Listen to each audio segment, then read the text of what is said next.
இப்ப நீங்க இருந்து 1.5 வருஷம் இருந்த கடும் தவ வாழ்க்கைக்கு கும்பப்பள்ளி சாப்பிட்ட அதே மாசமே அம்மாவே மகளா வந்து பிறந்திருக்காங்க. பக்தர்கிட்ட என்ன சொல்ல விரும்புறீங்க? கண்டிப்பா நீங்களும் வாங்க, நம்பிக்கையோட வாங்க. கண்டிப்பா உங்களுக்கு குழந்தை வரும் தருவாங்க அம்மா.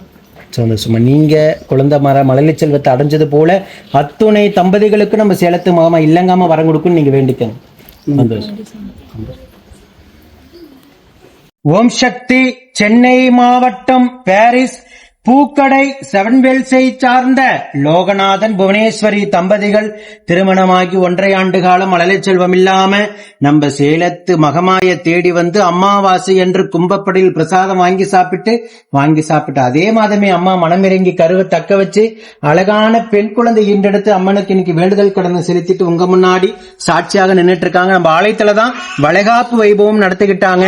இந்த குழந்தை அங்கத்துல கழுவினி இல்லாம உடல் ஆரோக்கியத்தோட வளர்ந்து கல்வியில சிறந்து விளங்கி அவங்க குடும்பத்தை கட்டிகாத்து கரைசத்து நான் வேண்டிக்கிறேன். அடுத்த கருவியும் உடனாக தக்க வச்சு இந்த குழந்தைக்கு ஒரு துணையாக அவங்க குடும்பத்திற்கு ஒரு ஆண் வாரிசையும் நம்ம சேலத்து மகமாய் வரமாக கொடுக்கும் நான் வேண்டிக்கிறேன். இந்த வீடியோ பார்க்கின்ற சேலத்து மகமாய் பக்த கோடி பெருமக்கள் அத்தனை பேரும் வேண்டிக்கங்க.